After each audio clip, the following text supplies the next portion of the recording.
We on air now. Ticha, Teo Tiwa Khan, how you doing tonight, brother? Halito, shalom, my brother. Well, great. I'm doing just fine. Well, great. First of all, I want to say hello to our listeners out there around the world. Thank you for turning into African Americans Ain't African Radio, where we're trying to bring information to the community could help stave off this genocide that we are now facing. The so-called African American in America is falling by the wayside in all aspects of human activity. So what we're going to do here at African American Ain't African Radio is to try to give solutions and progressive thinking so we can go ahead and move on with what we're supposed to be doing with our lives here in this plane. Tonight we welcome again Tiwa Khan. He was with us about a week ago, but we had technical difficulties, so the stream didn't come in well. So Ticha, thank you for being with us again. Yes, glad to be here. So, Ticha, what I want to do, I just want to bring consciousness, a little bit more awareness to the people, and some of the, when we talk, some of the things that you talk about brings vital clarity to those who need to hear it. So if we can just go over some of the questions that we went to the other night, and if you could bring up some other things that you've seen that you might can add to the conversation. Okay. Could you share with the audience what brought you to the place where you are now? What brought you to the place where you see that the so-called African American is dying out? Well, that's kind of a broad question, but I'll try to narrow it down as short as I possibly can. What got me to this point was the earlier parts of my life as a young black male in this country, trying to achieve the American dream. I entered into the workforce just like everybody else, got me a good job. But I realized that there was two laws in existence. Two laws. One that was written on the books and one that you never see. It's almost like an assumed law or an assumed authority. And in the process of me digging and researching, and I'll just be honest, I used to be a cop, a police officer here in the city. And when I got to looking into these laws, how blacks had a set of rules, whites had a set of rules, and others had a set of rules. So I'm like, how can this be? So I'm digging deeper to see how can a group of people be separated and subjugated to a system while others walked with pure immunity. So in the process of me looking and digging deep into this, I realized that there was a group of people on this soil that were considered, wanderers or people without a home. And how could this be when most of us were born here? And when you trace the roots back, our ancestors were on this land. So how can this continue to be perpetrated, where these people of color, you have to go and Congress has to vote on them every so many years to have a right to vote? All of this disturbed me.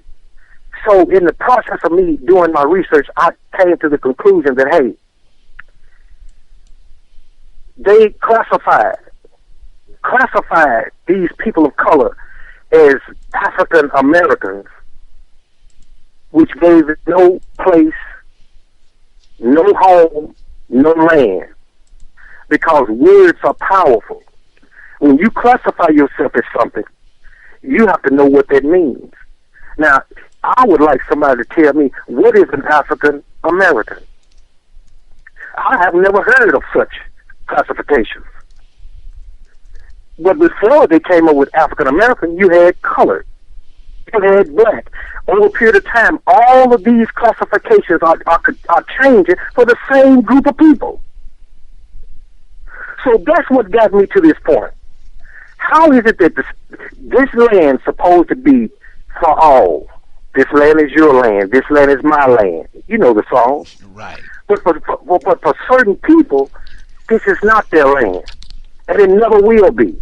Not long as you're claiming a certain status. And status is important.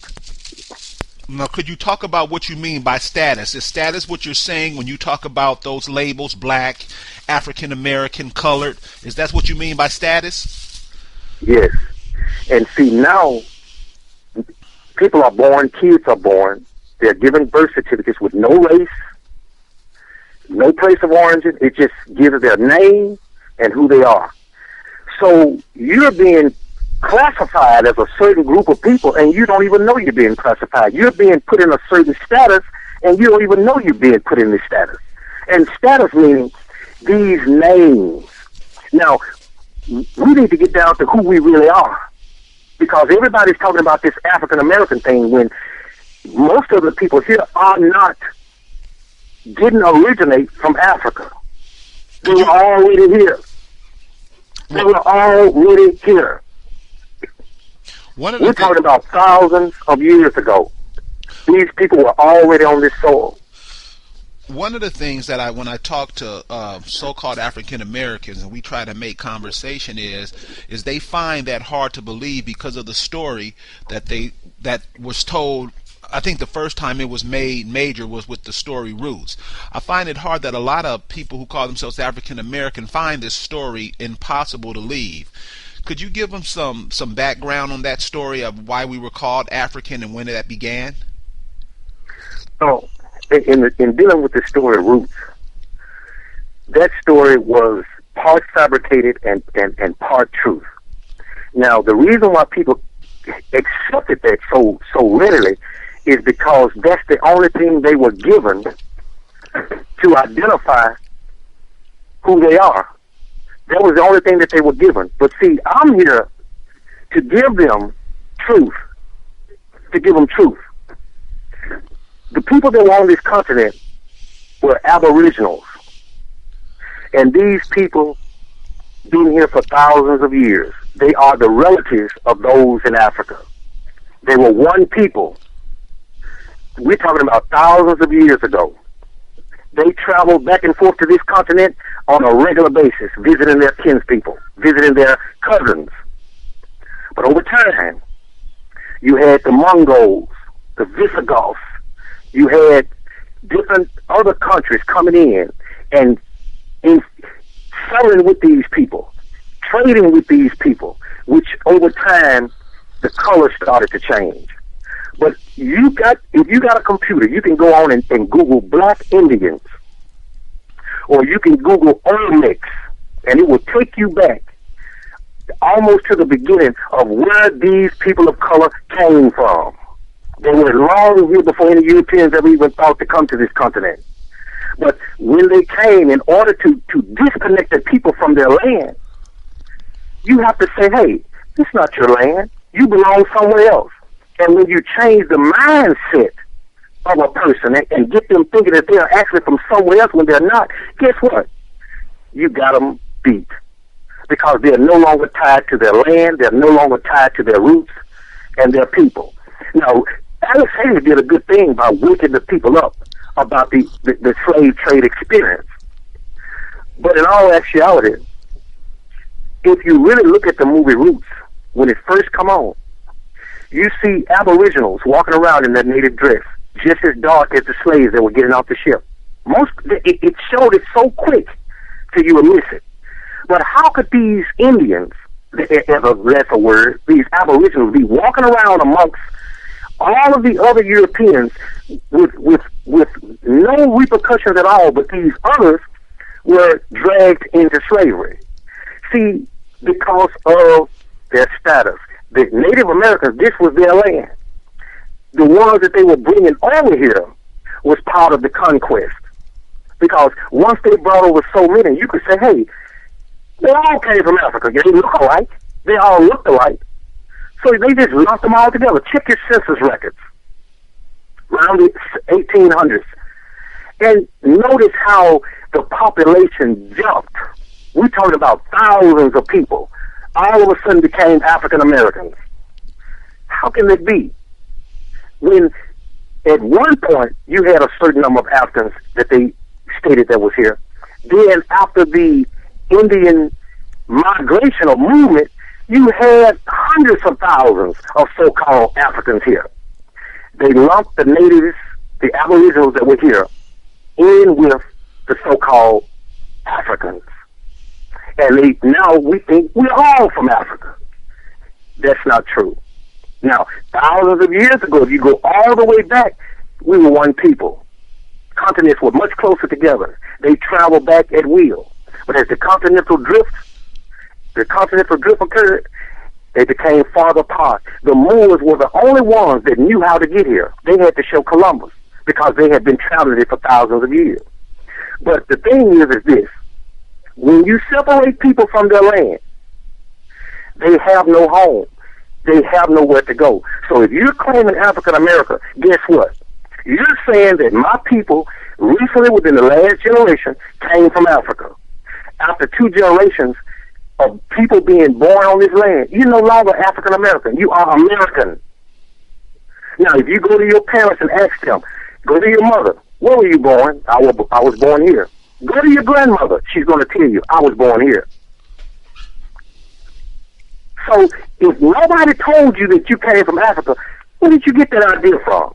Where did you get that information from? From what they said, without any research of your own.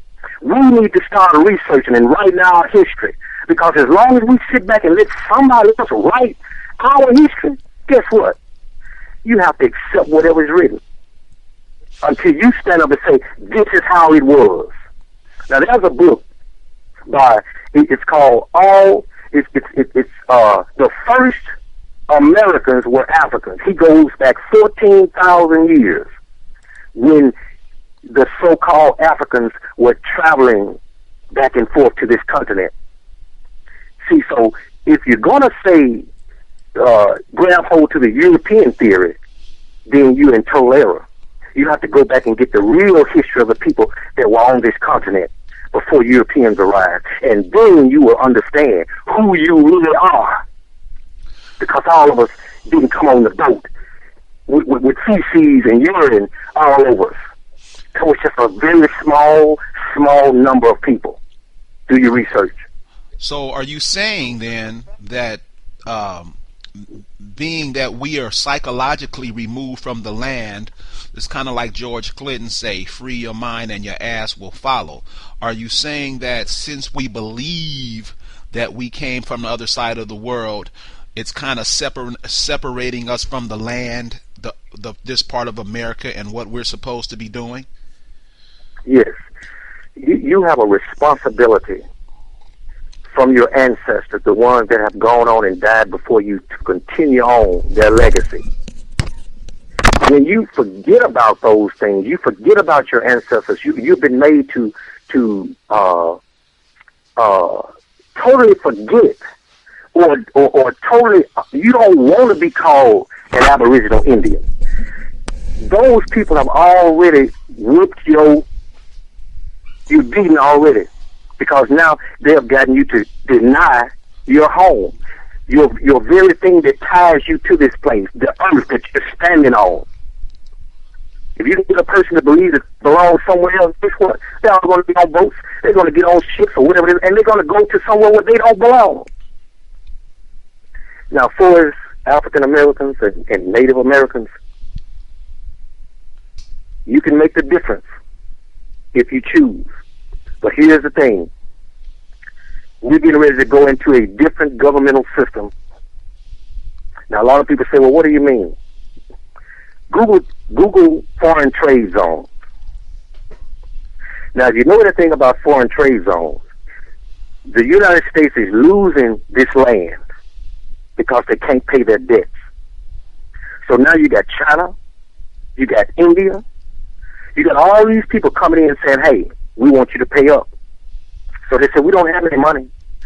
The only thing we got is land and people. And you're being sold right now. You're being sold as future workers. Now, if you have any debts, which most people of color have debts, they have accumulated debts, white people have accumulated debts, all these people have bought things that they didn't need and didn't deserve. So now it's time to pay up. So if you can't pay, under international law, you either go to jail or you become an indentured servant. So all these people walking around with debts It's getting ready to change, people. Your life is not going to be the same. So, all these people that they claim has abused the system and bought things that they couldn't pay for, you're going to go into subjugation. You're going to be subject to somebody to pay your debts. So my thing is this. Aboriginals, this is their land. They're supposed to be paying you. They are supposed to be paying the Aboriginals. And that's law. Read the treaties of 1866. It talks about the Negro and the Aboriginals. You can Google it. Indian Treaty of 1866. It tells you everything that's allotted to the Negro, which were the Aboriginals, and even the Black Africans, because they were so closely related. Now, if you want to give up your rights to your own land, help yourself. You want to do the Back to Africa thing? Go ahead, because when you get there, the question will be asked, what's your family name? Well, I don't know. Well, who over here knows you that's going to accept you? Nobody. So, guess what? You're in a place where you're not even accepted. You don't have any family there. You don't have any relatives that live there. You don't have any ties there. So, guess what? You become a person that's just like everybody else. Don't supposed to be there. Go home. Your home is where you're standing. It's where your feet are. And people need to stop talking about back to Africa, because if your family didn't tell you they were born in Africa, drop it. Leave it alone. Find out who you really are. If you check back a couple of generations, they'll tell you. You'll find out who you really are, because 90% of us has Indians in our family, for a lack of a better word. Your mother will tell you, well, my mother was a Cherokee, a Choctaw, a Chippewa. These stories are everywhere. So how is it so easy to get people to say, "Hey, I'm not an Indian. I'm an African"? Foolishness. I think those stories were told. I think those stories were told when we get to college. We started learning those stories, and plus on TV. But the question I want to ask you is, how does this make the indigenous people of North America? What does it make us look like on the world stage, being that we are confused about who we are? What does it allow the foreigners to do once they get over here?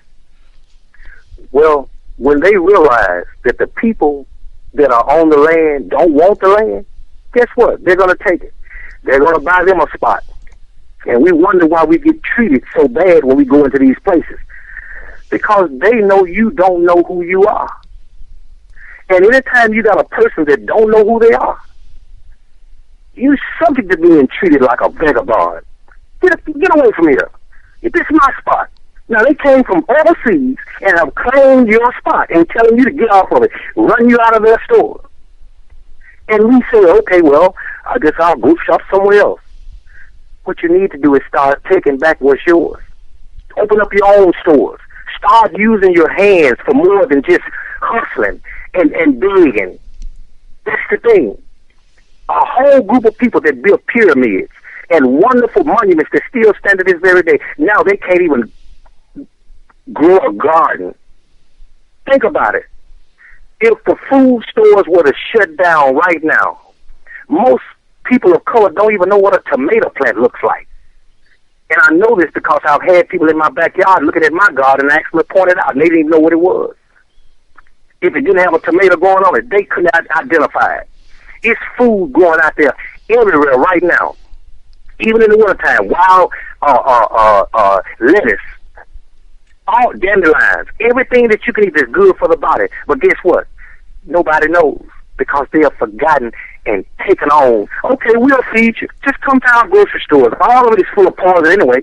A slow death, but come on, eat it. Most of us don't even know how to support ourselves, and that's the problem.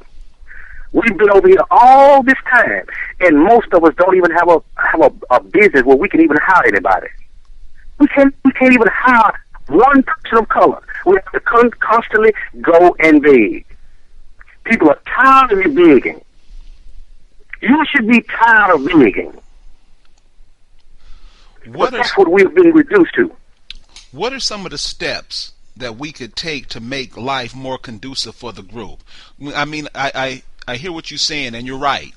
But a lot of times we are, all we hear is what's going on, but we need to know what we need to do right, or can we change the way we think? Can we change the way we do things? What are some of the steps that we can take to, turn this around? Well, I hear on all the talk shows people talking about how messed up black people are. Well, I know that. But see, my thing is, if you're going to tell me that I'm messed up, give me a solution. And that's my purpose. I know we're messed up. We're all divided, all different types of everything. But in order to correct any problem, you got to first realize how you got there, how you got to that point. And how we got to that point is because we are denying who we really are. We don't know. It's been forgotten. And once we find out and do your research who you are, then the light comes on. Now I'm this. Now I'm that. And now you have a sense of direction in which to go in. But in the process, you got people saying that, oh, we all one people. No, we're not. If that be the case, then why is there still racism? Because there are some obvious differences in people. Obvious differences. And for us, what we should be doing, first of all, get yourself some skills. Most of us don't have any skills. We go to work, we do what we are told. And that has shut down our part of the brain that makes creativity. We're not there to create things anymore. We've become nothing but clones. We are the most creative people on the face of the earth. If you can create a rap song, scratching record, you're sitting at home, nothing to do, and you start scratching on a record and talking to it, and it becomes a worldwide thing. Tell me that you couldn't come up and innovate and be creative to do something else. But because we have fallen into a system that says, hey, come over here. We know how to do it best. Forget about all that old other stuff over there. Come over here. And we have given up everything that we know that ties us to our mother, that helps us to promote life. We have chosen to promote death. You got two choices, life or death, good or bad, yin and yang. It's all the same. It's all the same. But if you're not promoting life, then you're promoting death. Now, we talk about Mother Earth. What are you letting these people do to our mother? You're letting them rape your mother of all of her resources that she's given to guess what? To go buy it back. It belongs to you. You allow somebody else to dig it up and create something with it, and you go right back and buy it back. It makes no sense at all.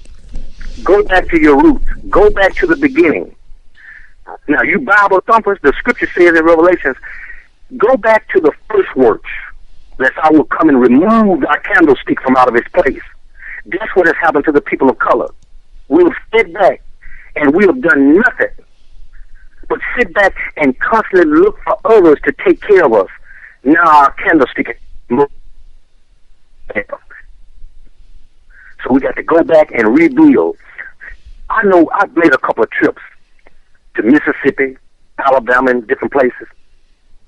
And I went to the country, I saw these young girls and young men making preserves, making chairs, furniture. These were young aboriginals, and they didn't have jobs. Their jobs were what they did with their hands. One girl, she made preserves out of watermelon rinds. And I let several people taste it, and they could not tell me what it was. But these are the things that we have forgotten. People still share. But when you come to the cities, it's everybody dog eat dog. I get mine, yours. We have become worse than animals. And we were the most loving and giving people on the face of the earth. But aside from all of that, if people would go, just go, and start working on your status, I would like to give our listeners a place to go. There's a group called NAAIP, the National Association for the Advancement of Indigenous People. If you have any Native American Indians in your family, guess what? You have a lot of rights. You have a lot of rights. You just have to stand on it. If you have an Aboriginal American Indian in your family, change your status from African American, because you're not. Change your status to what it is. And when you change your status, you are able to tap into all the things that's due you as a Native American. And if you don't know what's due you, then you're not going to fight for it. You're due land. You're due monies. You're due trust funds. And see, these trust funds are trust. A lot of people don't understand about a trust. You got Native Americans in your family, you set you up a trust. When you set you up a trust, then you set you up what they call your native government, where you can communicate to other governments. This is it may sound strange, but it's true. Me myself, or you, or anyone, it's almost like setting up a printer to operate with your computer so they can work in sync. NAAIP helps natives set up their governments, their tribal governments. And when you're setting up tribal governments, that means you can communicate with other governments. We're talking about individuals like you and me. Once you set up your tribal government, you can communicate and trade and buy with Russia. You can trade and buy with China. China is here right now. They have a bank set up in New York. If you really want to do business, change your status. And you can operate from government to government and rebuild your family as well as your community. Well, teacher, we have a few universities, historically black colleges and universities. Why isn't this type of information coming out of those institutions? And also, why isn't that what you're saying? Why isn't this more well known? I mean, we're educated. When I talk to people, they like to brag about how educated we are, and I got mine, and I'm doing all this. But one thing still remains is that people seem to be very ignorant about our place in the world. Could you hit on that for us, please? Well, let me ask you a question, my dear brother. If I knew you had $10 million of land, and you didn't know you had it, do you think that I would come and tell you just out of the goodness of my heart? Of course. And I know that I can go over there on your land. You don't know you have it. Squatters' rights. Have you ever heard of squatters' rights? No. Or adverse possession. It's called adverse possession. Could you explain both of them, please? All right. Adverse possession means that if you got land sitting somewhere and you don't know you have it, a person can go and occupy that land for so many years. If nobody come and tell him, hey, you got to get off this land, this is my land, guess what? He gets your land. So what's better way to tell all these folks, you don't have no land, you're from Africa. All the crews get on boats and planes and run to Africa, guess what? They left all their land for the taking because they're too eager to know that they got land. That's why I'm encouraged. Barack has encouraged these people. He doesn't say, I'm going to help people. He talked about people of color stepping up, doing certain things. Most of us don't even listen to the speeches. He's trying to tell people, we're looking for the rightful owners of this land. If they don't find the rightful owners, guess what? Then China has a right to take it, along with these other countries that because the United States have not paid their debts.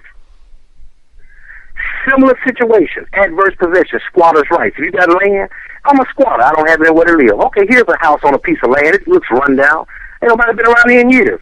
I move in, fix it up, start living there. You never come and check on it. It's my land now after so many years. See, so yes, they want to tell you go back to Africa.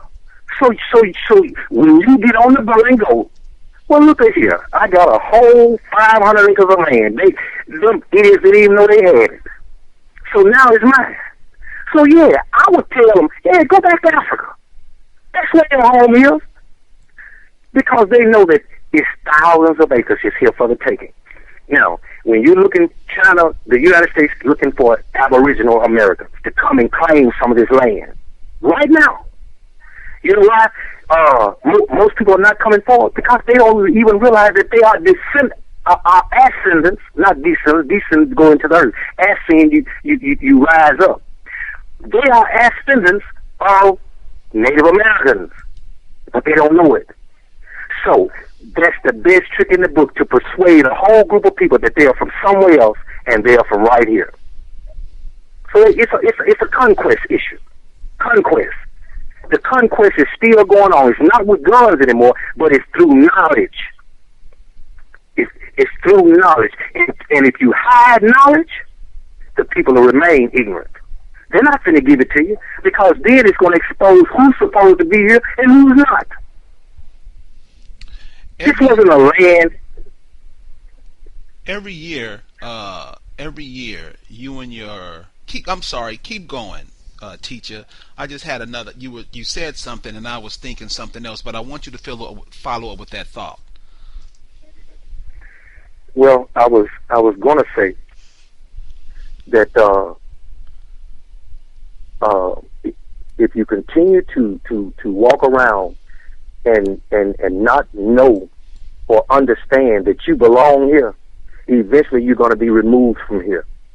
Now, I'm pretty sure everybody heard about the FEMA camps and all that in the trailers that they got stored up. That means something. That means something. Something is occurring right before our eyes, and we don't even know it. We don't even realize what's happening. So I'm here to let people know, reclaim your status as who you really are, because if you don't, you're going to be removed. You will be removed. They're already changing the entitlement programs. They're getting people off of welfare. Because China suggested, if we're going to continue to support the United States, you're going to have to reform your entitlement program. So when they cut off all the free stamps, what are you going to do, black man? What are you going to do, black woman?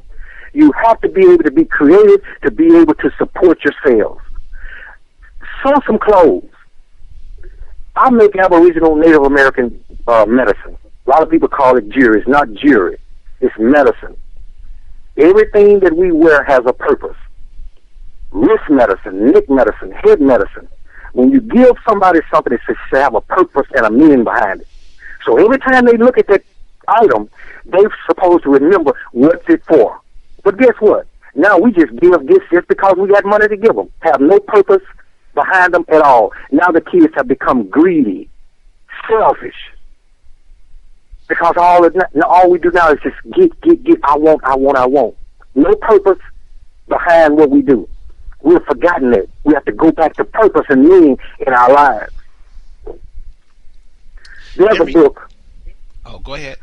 I'm sorry. By David Imhotep. The first Americans were Africans. He goes back 14,000 years and deals with that issue. And that's a good book for everybody to read. Every year, you and your wife, you guys hold a community event. Could you talk about that event to the listeners and tell how that has galvanized the community in which you live together? Yes, my walk beside had an idea almost 17 years ago. We've been doing it for 17 years. Everybody wants to file a 501(c) or whatever, and all that. But there are stipulations that come along with that. Rules of who you can help, who you can't help. We're sick of rules. If a person needs help, help them. And that's the position that we took. We're not looking for people to guide us. We are old enough to know what we're supposed to do for one another. And for 17 years, we have been helping families that have lost their jobs, people who have become sick, ill, hurt. We help pay their rent. We help buy groceries for them. But one time out of a year, we do it all year, but one time out of a year, the customers bring us people. that have fallen on hard times. And what we do is, as a community, everybody chips in a little. Everybody give a donation, and we put it all together, and we help one or two or sometimes three families. And people say, well, you know, the people are going to get together, and they're going. When you try to help them, you can't help black people. You know, that's the myth that's been perpetrated amongst people. Well, you know, you can't help black people. That's a lie. We have been over here 17 years and have helped people tremendously. Never been broken into, never been robbed. And we'd be up here at 11 o'clock at nighttime and don't even lock the doors sometimes. Because when people feel like that they have a place where they can go and get help, that's your safety zone. You're going to protect that particular place. You're not going to harm something that's actually helping you. But see, with this false information that we have been fed, oh, you can't help black people. Black people do this and black people do it. It's a perpetual cycle of nobody helping nobody. And it needs to stop. It needs to stop. Help those people in your community. Reach out a helping hand to those people and see how your neighborhood change. Stop buying into the myth of that bull about helping you. Well, you know, black folks is with crabs in a barrel. Who told you that? Where did that come from? Now it's being perpetrated throughout all the communities. We're crabs in a barrel. I'm not a crab. I'm not a coon. I'm not a donkey or any of that. I am who I am. I'm a male, an aboriginal male. Nothing more, nothing less. Could you talk about the role of the males in the community? Could you talk about them I want to hit that. I want that to be a two-headed question. Could you talk about the male's duty as an individual and also the male's duty as a group? The male's duty as an individual is to protect and secure his family and their future. Somehow the roles have changed. The girls are working 2 and 3 jobs, while the men barely work one. So how did this come to be? Well, we live in a system that's perpetrating weakness. It's perpetrating sodomites. It's telling people that sodomites are acceptable. So when you're in a system where you see everybody's engaging in sodomy and all this kind of stuff, and they're happy and you know, you're encouraging, you're promoting a certain lifestyle. So the role as a black male, as an individual, he has lost his role. He has taken on the role of a female. And as a group, now you have a group of people perpetrating the same ideology that's been given to them to send them in the wrong direction. So you have no groups that are really taking on their responsibility. It's just black men becoming something else. And it's being promoted and perpetrated throughout TV, throughout society. And you and I both know, in order to make your nation or your family strong, you have to produce children and raise those children up in according to the teachings of your nation. That's every race. Mexicans, Chinese, Japanese, Europeans, Russians, they don't forget their culture. The only people that have forgotten their culture and who they are the people of color. So the role of a black man is honest. If you get up, black come walk, those are angry black men. They are angry. No, we're not. We're not actually. Teacher, you're breaking up right now. Are you okay? You're kind of breaking up a little bit. It could be some bad reception. I'm in a brick building. Okay. But how do you hear me now? I hear you fine now. Okay, so they're promoting feminism. And we cannot raise warriors because of this movement that's being put upon. That this is okay, this is acceptable. So we're failing. Our black men are failing. You so what? So where's this headed? So if all the males are trying to be females, doesn't that seem like that would speed up the genocidal process? Yes, it's all part of the conquest to take everyone out of their natural existence and put them in an artificial existence. We live in a world where time is very precious. So if I keep you working and keep you busy doing what I want you to do, you won't have time to develop your natural existence. We have natural cycles of life. Everything has a cycle. A woman has a menstrual cycle, and it comes every 30 days. It has a cycle around the sun. It's a natural thing. If you take a person off of their natural cycle, off of their natural vibration, you destroy them. Everything vibrates at a certain tone. So if you want to destroy people, you give them a certain type of music, a low decibel tone, which will keep their energy at a depressed state. You may seem like you're happy and elated, but it's not what you think. If you know about tones, vibrations, your chakras, if you learn and do your education about that, then you're going to understand why your children are so off balance. Now, Ticha, a lot of the things that you say when we listen to other Black Talk radio programs and we listen to other Negroes, talking about the plight of our people, they never get into it like you're getting into it. A lot of the stuff they seem to talk about is superficial.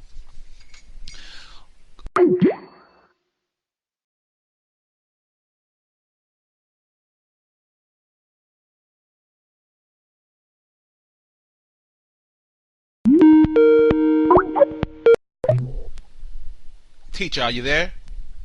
Yes, I'm here. I'm sorry about that. Late. Could you go on, teacher? I'm sorry. The phone had a bad disconnection. Go ahead with I was the trying to question. say that what you're saying, the information that you're giving us tonight, when I listen to other radio programs, or if I listen to other talk radio programs, Al Sharpton, Tavis Smiley, they seem to talk about issues that are very superficial to the community. And I notice when I talk to people, they seem to flinch at new ideas and critical questions. Could you explain why that is a problem? It's more that Teacher, you're breaking up. We can barely hear you. most people. How is that? That's much better. Okay, I'm going to move my location. Uh, most people. Excuse me.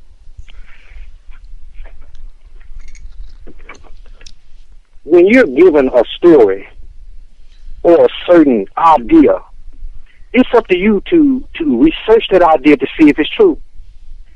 To research any information that's being given.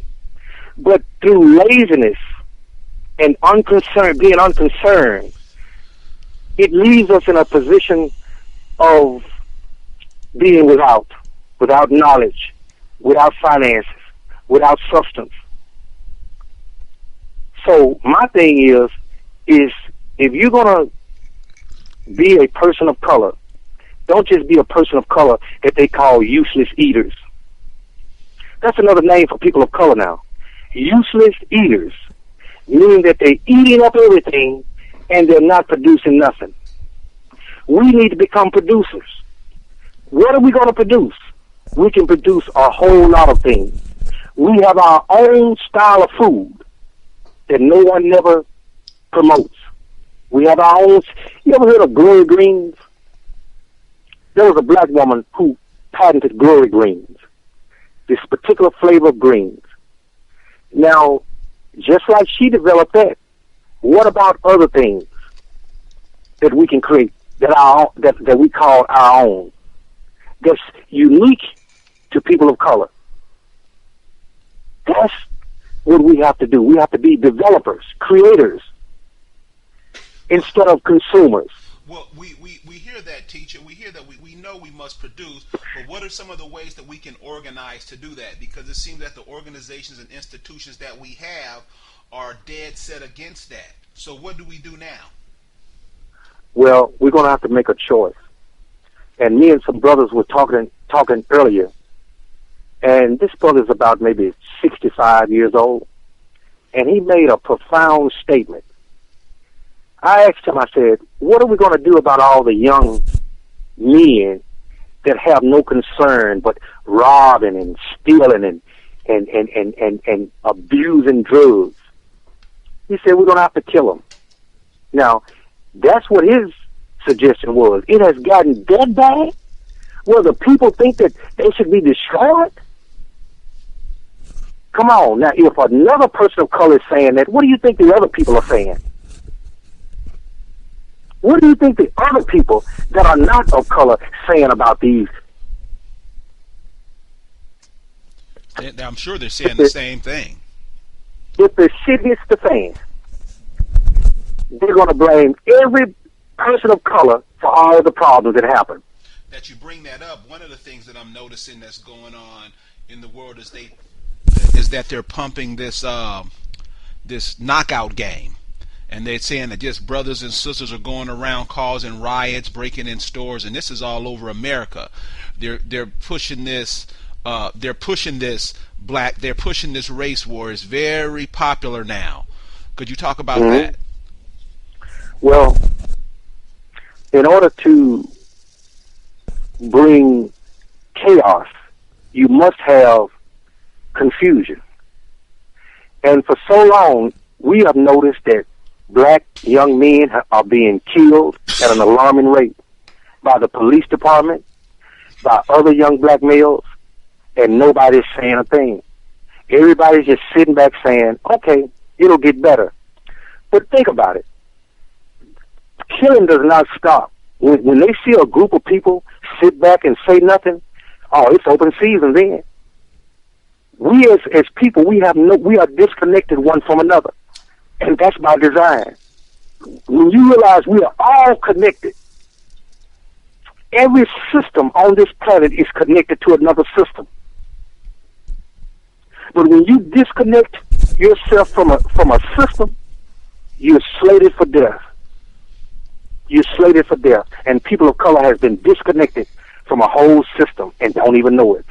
Yeah, you were saying earlier about how the males are being turned into females, and this feminism ideology is growing wild, and it's just total. Everything is totally upside down.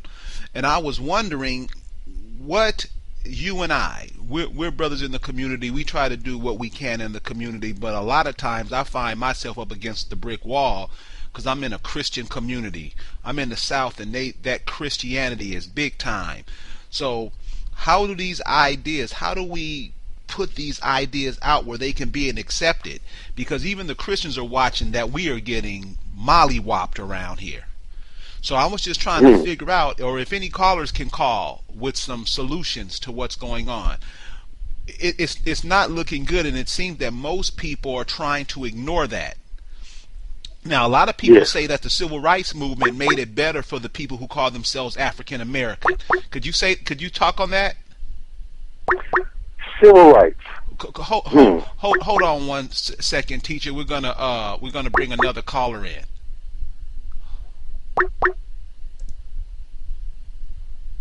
Caller, welcome to African Americans Ain't Africans. How are you this evening? Oh, hi. Can I listen to this broadcast over the phone? You sure can.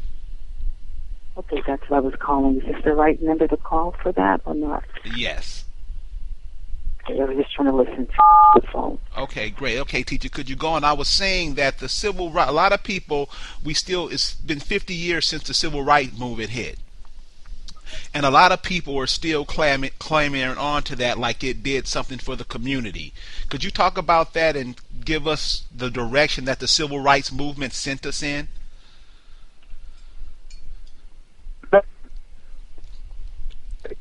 Because how can you be guilty of something that you already have, that you were born with? I don't understand that. Could you explain, please? You have what you call your God-given right. The Magna Carta, all the laws that we deal with stem through the Magna Carta, which were the foundation of the Ten Commandments. So everyone has rights. But for some strange reason, we feel like that civil rights is for us. They singled us out and gave us civil rights. You already had those rights. The thing is, you gave them up to get them. You took a driver's license, for instance. A lot of people think that they're doing something wonderful because they have a driver's license. The law states that every man has a right to travel upon any road on this land, but to take care of his natural business. Now, somebody's sitting on the backside saying, these people, this is their land. They have a right to travel anywhere they choose. But hey, we're going to come up with a driver's license. And guess what? You have to give up your natural God-given rights for a privilege. That's amazing. A right that I was born with, I gave it up just to have a privilege. So when you ride around with a driver's license, and this is the law, people say, okay, you got to have a driver's license. No, you don't. No, you don't. You have to give up your natural rights in order to have a privilege to allow you to drive on the streets. Now, if you don't believe me, check it out. Check it out for yourself. You're giving up rights just to be part of something that doesn't exist. You're trying to be part of something that it's madness, my brother. It's madness. And it's hard to be able to explain everything in a short amount of time. But don't give up your rights. You already have these rights by being an Aboriginal. You have more rights than the people that are actually running this country. But if you don't know that you have these rights, you give them up. You give up your rights for a privilege, just like voting. They vote on us for us to be able to vote. They just had a recent vote in Congress a few years back, giving people of color a right to vote. Come on. Should you have a right to vote anyway? You were born on this soil. But for some strange reason, all you African Americans, they had to vote on you to be able to vote. So you can go to the polls and vote. You gave up a right for a privilege. Why does it seem like when this information is passed forward or given, why does it seem that it's so hard for us to understand it or get with it? Because it's easier. It's easier to go along with the status quo and what everybody else said. You know, history, they call it his story. And as long as we sit back and just lightly accept his story, then you have no story. You have no voice. Stop accepting what you're being told and do your research. A lady said that the last time we talked, she was from North Carolina, South Carolina, and she said that she traced her history back to the 1800s. And she still didn't tell me that any of them came from Africa. I told her, I said, do you know who your people are? They are your Massey, Ticha. And right. She said her blood is unusual because it has certain antibodies. Old blood. If you are old blood, you are an Aboriginal. You need to start reclaiming your status as to who you really are. And when you start understanding about status and reclaiming who you are, the whole door come open. The whole door comes open. Now, right, true rights, extreme major rights instead of privileges. What would you say is what would you say is the most pressing issue that the group the African Americans face? What is the issue that needs to be dealt with immediately? Is that the issue?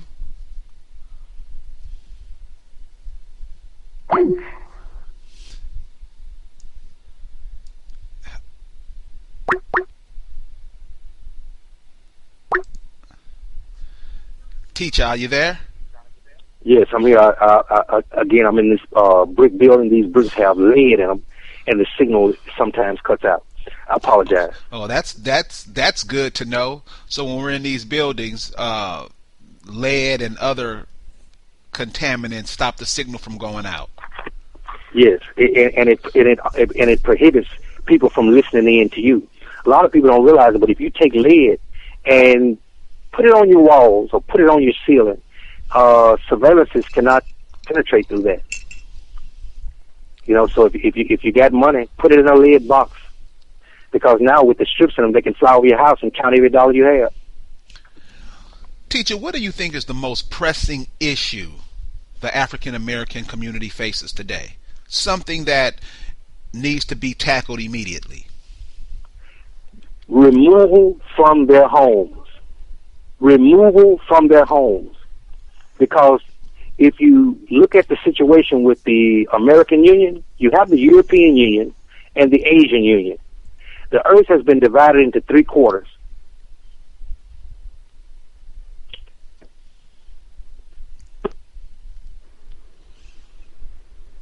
Hello? Sorry, we're having some technical difficulty with Ticha Teotihuacan. Caller, that you there listening, did you have any questions?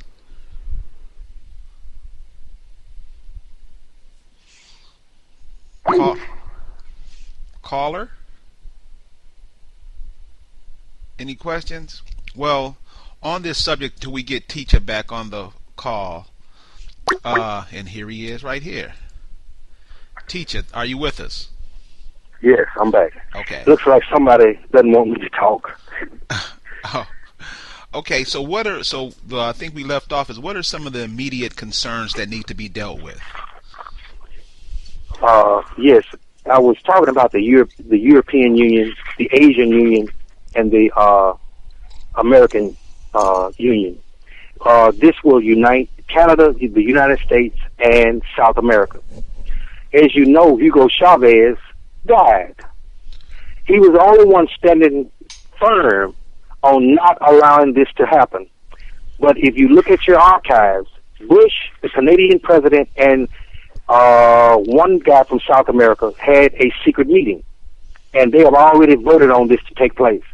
So it's happening right now. They are getting ready to build a pipeline to stretch all the way through from the Canada all the way through the United States down to the Gulf. China has already bought up land in New York. The China Bank is in existence right now. It's a foreign bank, cannot be touched by any other country. If you want to put your money there, you can put it there right now. It's already taking place. They have plans of dredging out the Mississippi River, where they can bring big pleasure boats up through the middle of the country. Also, they're talking about dredging out a river up in New York, where they can pull the ships up through there. You know, and that section is going to be only Chinese. Their citizens, their police, their workers. They said that the moral character of the people in the United States is so bad till they don't trust them. The United States has been deemed a criminal organization, along with Rome, with the Vatican. Now, when you talk about the free trade zone, I think we have to let the listeners know that there are over 250 free trade zones going up in America now. And when these trade zones open up, the workers that are going to be there are going to be from the countries that set them up. Yes. So yes. One of the things that China and India and a lot of these countries will be doing when they have the free trade zone here is they'll be skirting that the tax that they pay to come in. That, you know, when they bring in stuff from overseas, or when they're bringing their goods from overseas, they have to pay a tax for it to come into America. Now, being able to produce their own products over here in America, that tax get bypassed. I just wanted to bring that out. Yes, thank you, brother. And see, we're moving. So you ask, where does the man of color fit in? If you're not producing anything, guess what? You have no place. And if you claiming something other than what you're supposed to, if your status is anything else other than what that puts you on this land, you can be removed. you can be sent into exile. Now, a lot of people, they can't move it from this country. Well, if you're claiming Africa, then what are you supposed to be here? So we're basically claiming like a refugee, a legal alien refugee status then. There you go. There you go. Because we're calling ourselves Africans, and that's a whole continent. And it's like, yes. well, where in Africa are you from? And where I do asked, you belong? yeah, and I asked, and I'm with you. I asked these questions, and you just get the blank look on the face. Ladies and gentlemen, AfricanAmericans.org is the website. African Americans Ain't African Radio is the listen site. And tonight we welcome Ticha Tiwa Khan, and we're talking about the plight of the so-called African American. If you have any questions, feel free to give us a call. Ticha, what do you see coming up for the new year, or what do you see that's happening that's going to be in this European New Year? What do you see that's coming down the pike? Well, on the news, they said that the budget has been extended for 2 years. Don't believe the hype. Do your research. Our problem is we believe everything that we're told blindly. Stop being blind. Open your eyes up and do for yourself. Study for yourself. Find out things for yourself. Because as long as you let me invest your money, let me give you your guidance, I can lead you anywhere I want you to go. Just like a sheep to the slaughter. We shouldn't do it.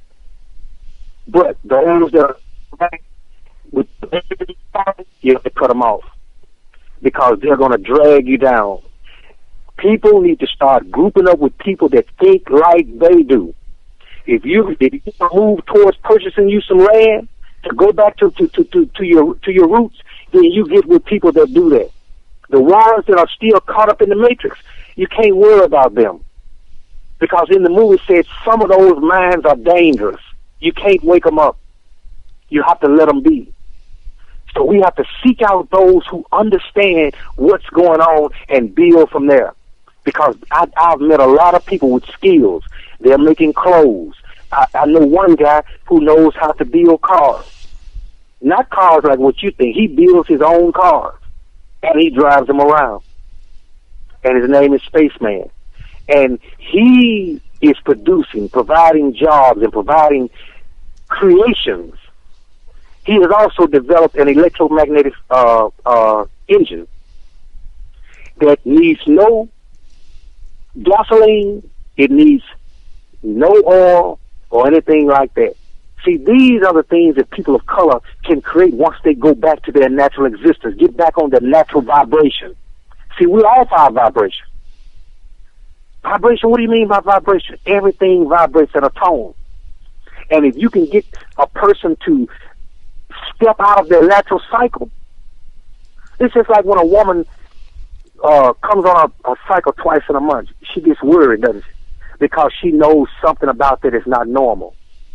Right. And if she continues to be on her cycle, then there was a woman in the Bible they talked about had an issue of blood for all of her life. And she needed help. And so she had to go to the source to get the proper help. The same way has to happen with these people that has been locked in their minds. They have to be connected to the proper source to teach them, to re-teach them who they are and what they are and where they're supposed to be going. Because when you find out who you are, then you'll stop wearing red hair and green hair and wearing your pants down below your butt. See, you realize I have a greater purpose than that. But as long as you're walking around not knowing who you are, you can become anything. You can become a goat, an elephant. I persuade you to become a eel or a rat. You know, they perpetrated the idea that all came from monkeys, and everybody jumped on that. When if men came from monkeys, why are there still monkeys? How come the rest of them didn't evolve? See, but we accept any crap. So what do the people who are retired in the community, let's break the community down, because it seems that we're so disconnected from each other. What do our elders do? What do our youth do? What do the people in the middle do? What are some of the things that we can actually stop? And I'm talking just one or two people, because of course the majority of people will not hear this. Their whole thing in life is to be entertained. So could you tell us where you are, and what are some of the resources, the natural resources that you get from the earth? Could you share those with us? Because the people that are listening, they may be walking over stuff that they don't even know what it is. Yes. Well, for a long time, we have got this notion that we have to go to the doctor. The doctor's got the same medicines from earth that they're using. They just synthesized it, but it came from earth. There are all different types of medicines out there for healing purposes that we don't even know that's out there. One main one is black walnuts. A lot of people walk over black walnuts, they don't even know what they are because they look like little tennis balls, green tennis balls. All you have to do is go out there around October, gather you up some of those black walnuts, cut the hulls off of them, put them in water, and the extract will come out of the hull into the water. Guess what that can be used for? That's one of the most powerful parasitic cleansers known to man. You can Google it. Black walnut hull, Hull. A lot of people, they're eating all of this rotten food, and it's full of parasites. They got joint pain, high blood pressure, diabetes. All this comes from your body being out of order, being acidic. We have to turn our bodies back alkaline. One of the ways is black walnut hull. It will get rid of the parasites. Parasites emit waste inside of your body. This waste turns into fluids that causes gout, joint pains. You get rid of the parasites, you get rid of the illnesses. Go get you some black walnuts, take the hulls off and put them in water, and that brown extract that comes out of there, it kills ringworm, psoriasis, all types of rashes, fungal infections. These Nike tennis shoes that everybody loves so well, you're paying $200 for, the plastic and the chemicals in them. That's why your son's feet stink so. You got to put the shoes outside because the plastic, they're literally rotting your feet off. Your toenails are all green and black. And they don't understand what's happening because the chemicals that you're walking in your shoes are not for you. But we love them so, and we wear them, feet can't breathe. So, we have all types of ankle problems, foot problems, bunions. Yeah, I was in the community the other day. I was driving around the community the other day, and noticed that everything is the same in our communities. It's like they're food jungles. There's no food. All the food is fast food.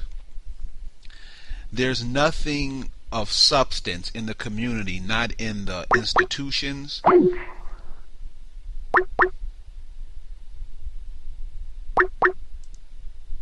Are you there, Ticha? Yes, you say you were walking through the community. Just going through the community, and it's like I'm in bedrock on the Flintstones. You just keep seeing the same thing over and over again. Chicken, hamburgers, hot dogs, chicken, hamburger, hot dogs, You won't go a mile before you see another McDonald's. And it's like we're saturating ourselves with this garbage, trying to kill ourselves out. I just heard today another brother where I live, in his 40s, just dropped dead of a heart attack. Heart attacks with 40-year-olds are mainstream now. Yes. So when I say genocide, I mean it, because just too many things that are just happening that's out of character. Could you speak on that? Well, I want to start out with chicken. People love chicken. And I really think that they need to really be educated about their chicken. See, the chickens now are being mass produced, meaning that they're being grown under quality control, as they call it. They're being grown indoors. The chickens never are able to go outdoors. They are never able to eat the natural things that they eat. So the chickens are no longer chickens. They're evolving into something else. And if you Google chickens and how they're raised, the chickens are being raised by chemicals. And the chemicals and the grain that they feed the chickens, the parasites are beginning to become resistant to them, to these things that they're giving the chickens. The chickens have so many parasites in their gut and in their meat, they have to feed the chickens arsenic right before they go to the slaughter. The arsenic kills the parasites so FDA can approve the chickens for the market. Guess what? You're eating the arsenic. Chickens are full of arsenic. Guess what arsenic does? It destroys your bones. It destroys your teeth, your glandular systems. This is what we're eating on a daily basis. A lot of people don't realize it. Well, but, I think that information is, I don't know about the arsenic, but the information about the chicken has been going around in the African American community for a long time. We just mainly ignore it. Yes. You know, because a lot of information has been out and around the community, but it's like we're hypnotized that we can't change or do anything else. Yes. Yes. Well, I beg everybody to Google chicken and arsenic and chicken, and it will give you the rundown of how it's processed and why they use arsenic in our chickens. You know, the chemicals that they're using are not destroying the parasites, you know, and they have to give them arsenic in order to kill the parasites in the chicken's gut. The arsenic immediately goes into the meat, which is consumed by us. And it's destroying us. It's a slow death. Ticha. Just like the water. Yeah, the water's bad also. Soda, one of the things down here in the South is that people drink soda down here more than they do water. And I was talking to a guy, 30-year-old guy, got two little kids, and they always have a soda turned up. And I asked him, I'm like, do you know how much sugar is in that can? And aluminum. Yeah, and aluminum. But I hit him with the sugar first, and I just, we turned the can around, and one of the regular cans that you buy of soda had about 36 grams of sugar in it. And so I just asked him, does he know how much a gram? He was like, he was familiar with what a gram is. And I'm like, you have 36 of those of sugar in a can. I just talked to him today, and he has cut out sugar completely. So the information is in the community, but yet we still see so much devastation and destruction. Is that an illusion? Is the devastation and the devastation that we see in the community, is that just something that we can't believe because everybody else is really making things happen? The rest of the community is doing things and being intelligent and making things happen. What do you see if you are an outsider and you walk into America? What do you see of the indigenous people? How do you see them? As people wandering around with no sense of direction, no sense of understanding who they are, and it's almost to a point where they're just waiting for death. It's like a people just waiting. Whatever they do, I'm ready for it. If they kill me, it's okay. That's the attitude I see. If they're putting arsenic in chicken, so what? I love chicken, so I'm going to eat it till I die. Now, I've heard people say that. If the water is bad, I don't care. Because they love it. It's much easier. I've heard that too. I've heard that too. People say you got to die of something. And you just accept death gracefully. So you saying this? Accept whatever. So you saying in this production we need to start making things with our hands? Yes. why would you continue to eat from the table of those who don't care about you? You know, I ask people all the time, if your worst enemy said, come to my house, I want to feed you, I want to give you something to eat, and he's told you the day before, I don't like you, I'm going to kill you eventually. How many people do you think are going to go over to that house to try to, what they call, make friends and settle the score? You would be a fool. Because first of all, I would be skeptical being told, hey, I don't like you. First of all, that's a sign right there.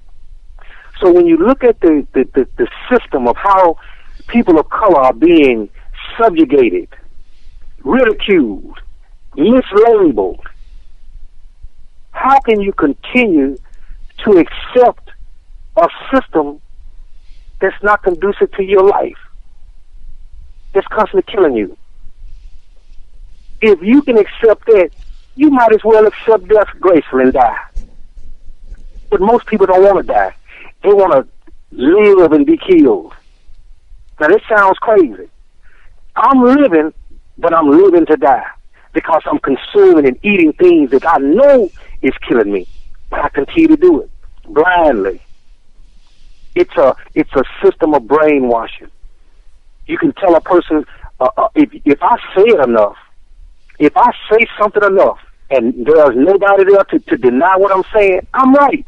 I'm the only one talking. You take this show, for instance. I can talk on this show for 5 hours. If there's nobody to call in to disagree or rebut me, then I'm considered right. And that's the way we have done. We have sit back and we rebut nothing. So they're right. Even if they're wrong. What is the purpose of our elder community? What should our elder community, what should be their jobs right now? The jobs of the elders are to nurture the young. We take our children and we put them into daycare. In daycare, you got all types of children there that come from all different backgrounds, some worse than others. It would.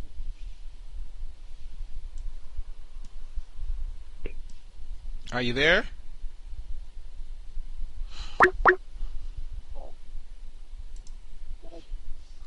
Are you there?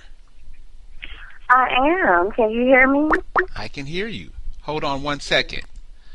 Okay. Ticha, we have a caller calling in. Caller, Yes. Could you state your name and where you're calling from? Hi, my name is Ticha, and I'm calling from Clayton County.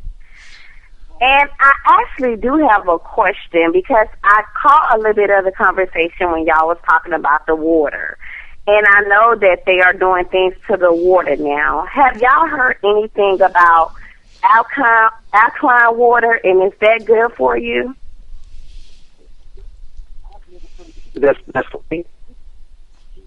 That question is for me. Yes. Yeah. The alkaline water. Yes. Well, anytime you drink water out of the hydrant, you're drinking fluoride and other chemicals that have been added to the water in order to keep it at a certain consistency and keep it clean. Now, in the process of these chemicals being added to the water, you're drinking them. Fluoride has no value for the body at all. Matter of fact, other countries have outlawed fluoride in any products at all, except the United States. Other countries have even outlawed the microwave, but guess what? We still have it. Your body, when you drink dead water, body cannot, your sick. Teacher, you're breaking up. When you drink water out of the hydrant, it's basically dead water because of the chemicals that have been added. Your body's cells cannot pick up the water to hydrate your cells. It passes right through the body, and you're passing it out. Alkaline water is more conducive to your cellular makeup. Your cells can readily absorb the water to hydrate the body. That's why it's important to get alkaline water. You don't want your body acidic. Acidic blood causes illnesses. It causes all types of illnesses. And most of the stuff we eat turns our body acidic. You have to go back to eating things that turns your body more alkaline. You have, at one of the extreme, you have alkaline, and at the other extreme, you have acidity. And in the middle, they have what they call a base. But most of us are not base. We're either acidic or alkaline. We have to find a balance. So in other words, get off of the dead water and drink alkaline water. You have to strip out all of the fluoride, all of the chlorine out of it so your cells can absorb it. Okay, thank you so much. Mm-hmm. Okay, Tasha, thank you for calling. Thank you. Okay. Ticha, could you talk to us about the church's responsibility to direct us to self-sufficiency? Okay, well, this is probably going to piss a lot of people off. The worst place to go is to a church. Now, you ask, why is it that you say the worst place to go to a church? Because that's where all the false teaching is being perpetrated. Now, the bottom line is, and I'm just going to put this out there for informational purposes. You got all these people going to church on Sunday, praising Jesus and the Lord God and all that. Okay, that's fine. But you don't even understand what you're doing. Now, for you Bible thumpers that call yourself religious, if you want to save God, go to Hebrews, the 4th chapter, and start reading. Now, you go to church on Sunday, and you claim that this is what God told you to do. God ain't never told you nowhere in the Bible to change his holy Sabbath, which is Saturday, to Sunday. Hebrews, the 4th chapter says, let us therefore fear, lest a promise being left us of entering into his rest, any of you seem to come short of it. For unto us was the gospel preached as well as unto them, but the gospel preached did not profit them, not being mixed with faith that heard it. For we which do believe, now you call yourself a believer, he said, for we which do believe do enter into rest. For again, he spoke of the 7th day on this wise, and God did rest the 7th day from all of his works. Now to go back to the 10 Commandments. It tells you the 7th day in Hebrews. Now how did you so-called Christians get the Sabbath mixed up with Sunday? Because you've been listening to false information. Right, because we're too busy to what he's saying. He's story. We carry the Bible around, going to church every Sunday, and we still can't get it right. You know why? Because we want to be led like stuck hogs to the slaughter. If you want to be led like a stuck hog to the slaughter, go ahead. I'm pretty sure there's a lot of useless eaters ready to eat you up. So you're saying basically that the church. So you're just basically saying the church has been useless to the African American community. I mean, as far as because people will argue that they send some people to college, they feed people, and blah blah blah. But the reality of it is, the church has been dead for about 30 years now.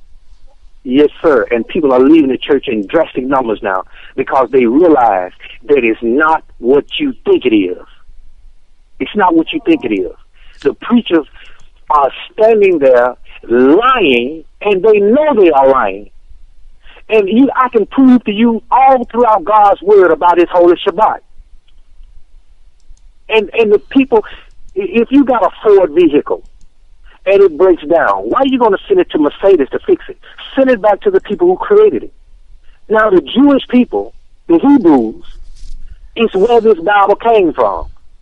Shouldn't they know more about it than the other people? If you want to know about the Bible, shouldn't you go back to the people who wrote it? Now, those people over there are still keeping the Holy Shabbat. From Friday evening at sunset to Saturday evening at sunset. They're still doing it. So how did we get so backwards over here with the so-called religion?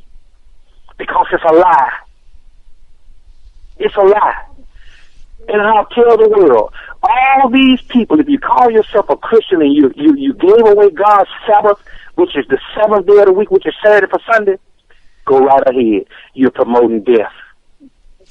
What about the African American's favorite preacher, Dr. Martin Luther King Jr.? Could you, Dr. Martin Luther King, because you're in Memphis, and that was the place where he was struck down. Could you tell us about that and what kind of effect that had on the city of Memphis, and what kind of effect that Martin Luther King's ideas and what kind of man he was to the African American community? Well, Dr. Martin Luther King was a great orator, and through his oratory and his speech, he was able to persuade the masses. But here's the thing. He woke up the people, but in one of his speeches, he made a statement. He said, the black man has been exiled in his own land. Most people didn't pick up on that.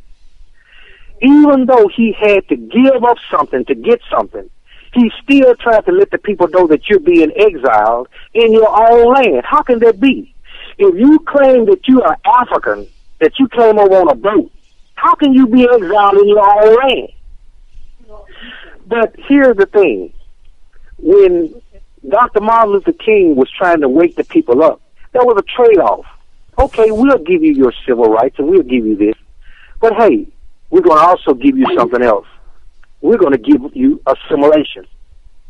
And once you assimilate into any group, after a couple of generations, you no longer exist. We were never supposed to assimilate and become like them. We were supposed to maintain our own identity. But in the process, they say, hey, come over here to our schools. So the curriculum that we teach, you have to go along with it. So they taught that all the little black children came over on the boat. And guess what? We ate it up. We ate it up. And in 2 generations, guess what? We forgot all about we were Aboriginal, that this land belonged to us. That was part of the game. And Dr. Martin Luther King realized it, but it was too late. It was too late. We never should have assimilated. We should have maintained our own separate identity. But we felt like, whoa, if we get over there with them, then they'll treat us fairly. And now we're over there. No. Stop fooling yourself. So how did that turn out? How did that turn out for the? Go ahead. I can be a teacher in a classroom with whites and blacks, and I can teach in such a way where the blacks won't get it and the whites will, because of words, because of situations. You know what I'm saying? Mm-hmm. So just because a black person is sitting in a room with all white people, that still doesn't mean you're going to learn what you need to know, because it can be taught in such a way where it's above your head. Now, a few may get it, but it was a trial done in regards to the ACT test. It wasn't ACT, but it was a test that was being given in school. This was years ago. They said match up. Teacher, we got another caller coming in. I'm gonna bring them in, and we're gonna go back to what you were saying. Okay. Okay. Welcome, caller. Welcome. You have a question? Yes, I do. Could you tell us your name and where you're calling from? My name is Leonora, and I'm calling from Baton Rouge, Louisiana. Hi, Leonora. How are you doing this evening? I'm doing well. How are you? I'm doing great. Did you have something you wanted to share or have a question for the guest? Yes. Go ahead. Miss Leonora? Yes. Did you have a question or a comment for the guest? I have a comment. My name is Leonora, and I'm calling from... I hear the feedback in the line. Yes. How are you doing this evening? I'm doing well. How are you? I'm doing great. Did you have something you wanted to share or have a question for the guest? Yes. Teacher mentioned the Sabbath. He mentioned the Sabbath. Miss Leonora? Yes. Yes. I have a comment. Miss Leonora, can you cut down your radio, your computer, the sound on your computer? Hello? Teacher, are you there? Hello? Yes, I'm here. Oh, I think she hung up. I just wanted her to cut down the sound on her computer. Yes, maybe she'll call back. Yeah, Miss Leonora, if you can, please call back. We were just getting feedback from your computer, and it was hard for us to hear what you were saying. But Ticha, go ahead. Yes. She said that she heard us talking about the Sabbath. Yes. And I just want to say, this is nothing that I'm making up. This is in your Bible. In Revelation, the 14th chapter, he said, the scripture says, and the dragon was wroth with the woman and went to make war with the remnant of her seed. That means her children. Those who keep the commandments of God and have the faith of Jesus.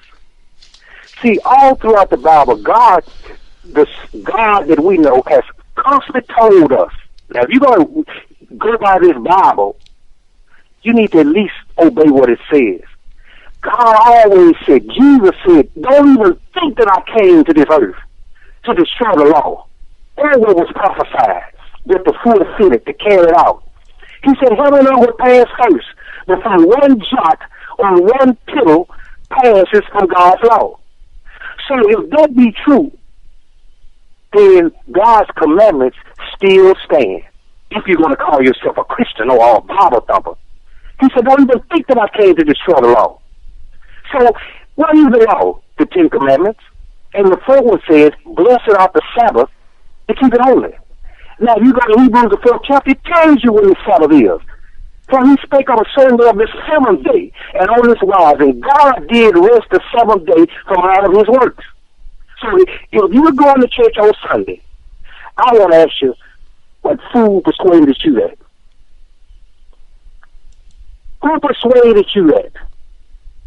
They go to that scripture, upon the first day of the week, when the disciples came together to break bread. Don't you understand what he was saying? He wasn't talking about communion or what that bread and wine that they drink at the church. We bought in Miss Lenore again, Ticha. Okay. Miss Lenore, are you there? Yes, I am. Okay, could you go with your question again? I don't have a question. I wanted to make a comment. Okay, I'm sorry. I realize that we are to keep, I know that we're to keep the Sabbath. My comment is the Saturday is the day of Saturn, the sun god that the European worship. And Friday is the day, is nature's day. So I'm not, yes, I am. Okay, could you go with your question again? I don't have a question. I want to make a comment.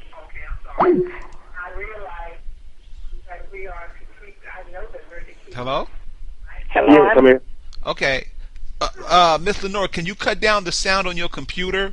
I'm having trouble trying to cut it down, and that's the problem. So I moved away from it to see if I could do better. Okay, yeah, we can still hear the feedback. Okay, I do too. Well, that's okay. I'll have to get him the next time. Okay. No, please. We'll deal with it. Come on, Miss Lenore. Let's do it.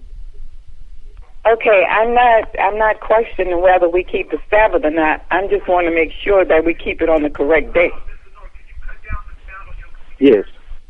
Well. Here's the thing.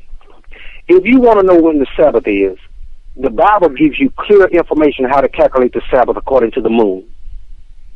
So nobody should be ignorant of when the Sabbath is, because if you calculate starting from the new moon, 7 days after that, you can calculate the Sabbath, and it falls the same every single time.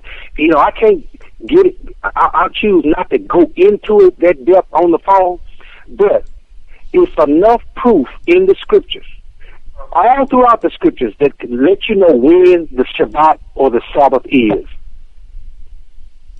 Now, a lot of people say, well, the calendar is the calendar. Man didn't come up with the calendar. God put the calendar in the heavens. It's always been there. The cycles have always been there. And you can determine when the Sabbath is. But if I persuade you something different than what you supposed to know, guess what? You off your cycle. You off your balance. And that's what the design of certain energies are put here to do. Keep you off of your balance where you cannot find your way. So if maybe one day in the near future, we'll have some classes, and I can show people how to calculate and determine when the Sabbath is. And it falls the same every single time. You take holy days. Nobody knows anything about holy days. They all got these holidays, Easter, Christmas, and all of that. The Bible doesn't teach that. The Bible teaches holy days, Feast of Tabernacles, the Passover, Feast of Trumpets. You tell people about that, they look at you like you're crazy. But see, that's part of the conquest. Take the very thing that give you life and turn it into death. And that's what we are falling under. We have to be careful. Do your own research. Stop listening to what they say. Stop listening to his story and get the true story.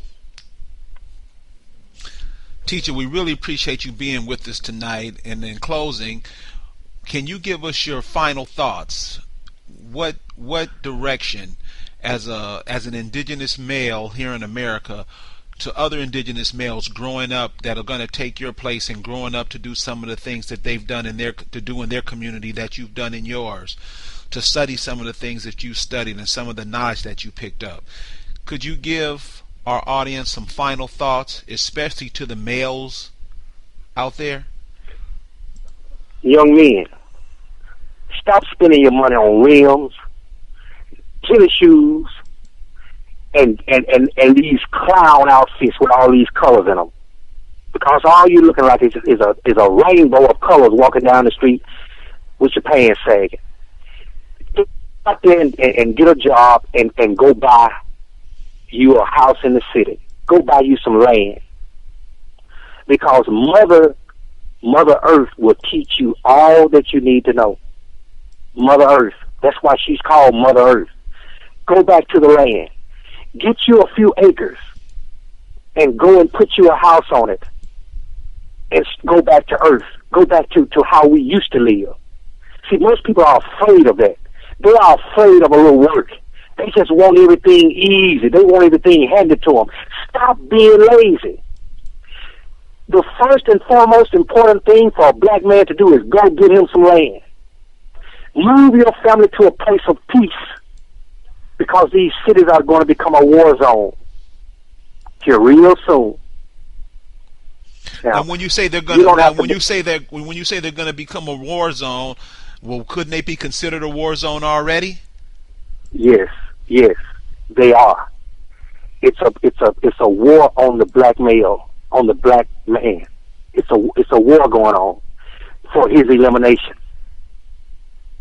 Because, and I'm just being honest with you, a black male is the strongest entity on the face of the earth. They know this, but we don't. And as long as you can keep a black man off balance, you don't have to worry. You have no worries at all. But so the people of color wake up, the whole world is waiting for the black man to wake up. And once they wake up, then things will begin to move in our favor. But as long as we stay asleep and we become useless eaters, like they say, we don't produce nothing, we don't make nothing, we ain't striving for nothing, guess what? That's all we're going to have. It's nothing. And slated for death. Get you some earth. Go back to the land.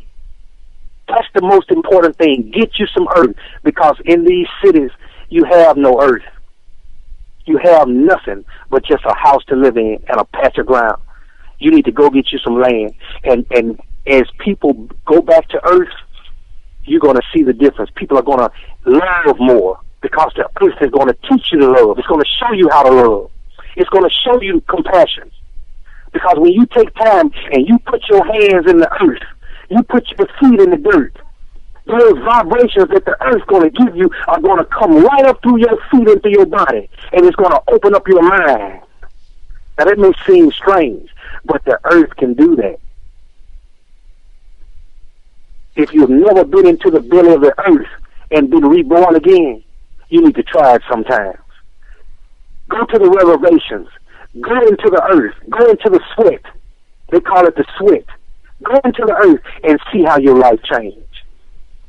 And when you come up out of that earth, out of the bowels of the ground, after you have been in there, communing with the earth and its vibrations, you won't be the same. You will not be the same person. But see, how do you know that this change can occur if you have never been into the belly of the earth? How can you know what it was like when you were in the belly of your mother's womb? Well, Ticha, thank you for joining us tonight, and thanks for sharing. Thanks for sharing the information that you've given it. I'm sure it's been helpful for our listeners. It sure has opened my eyes up to a lot of things, and we appreciate you coming and joining us tonight. I appreciate y'all letting me come on. Is there anything you would, in leaving and shutting down for this evening, is there anything else that you would like the audience to know? Any place where they can go for help, anywhere they can go for information, anywhere to get some of your medicine? Is there a way to contact you? Yes. My number is 901-691-1516.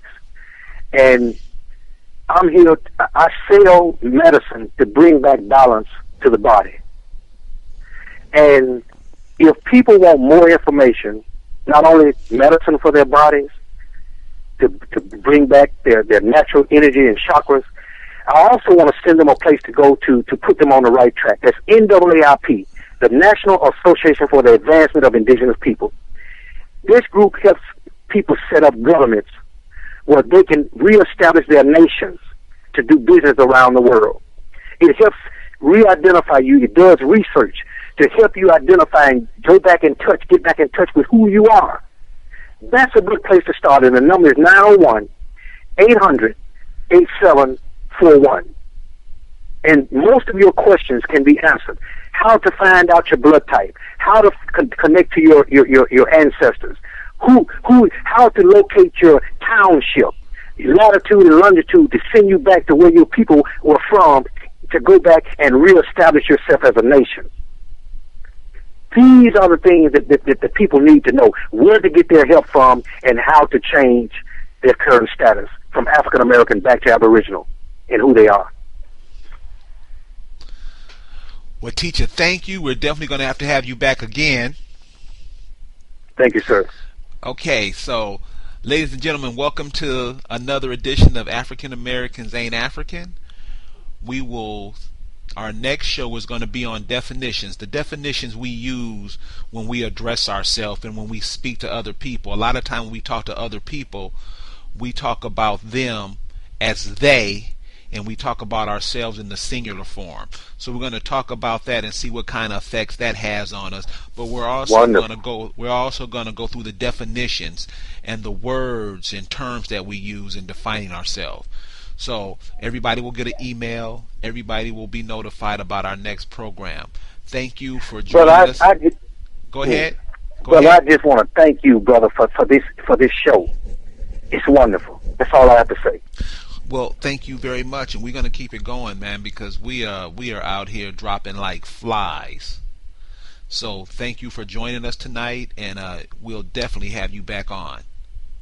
Yes, sir. Thank you very much. Okay. All right, brother. Good night. And also, good night to the audience, and we'll talk to you soon. Peace out.